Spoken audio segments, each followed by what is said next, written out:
Hi everybody, so this is an absolutely delicious protein-packed brownie made out of beans that is quickly becoming my very favorite food because there's nothing bad in here. There's syrup, there's beans, it's so delicious, and I'm gonna teach you how to make it.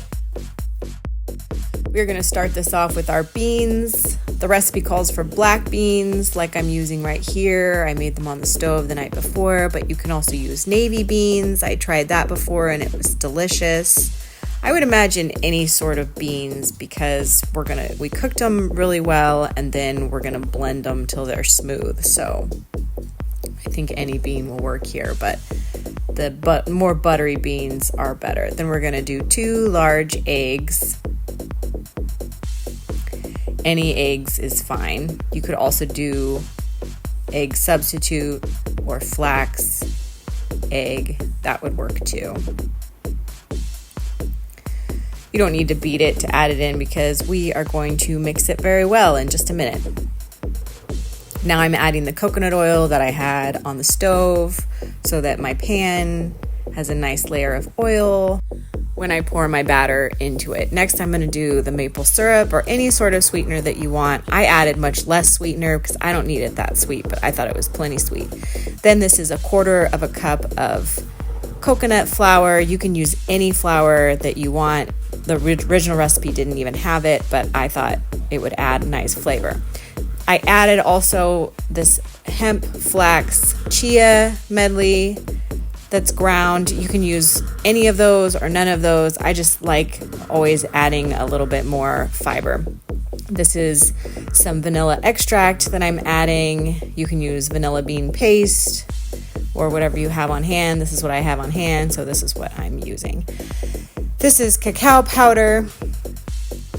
You can use cacao butter or chocolate chips, but this works really great too, and it's nice and smooth, which I like. If you wanted to add chocolate chips as well to make it sweeter and more chocolatey, you can definitely do that as well.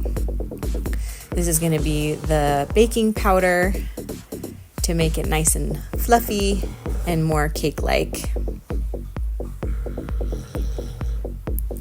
And the original recipe did not have cinnamon, but I added cinnamon and I thought it made it really delicious. And it's also extremely good for you.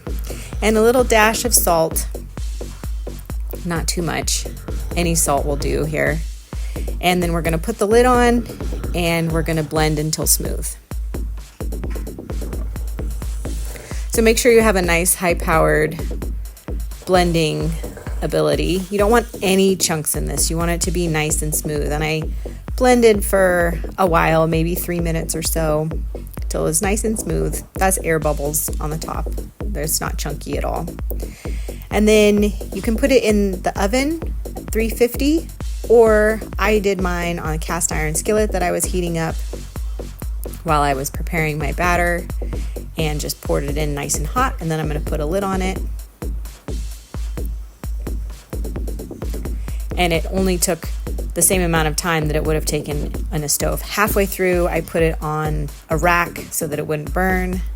And then when you think it might be done, in 20 minutes, you put your toothpick in, and if it comes out clean, then it is finished. So let's try some.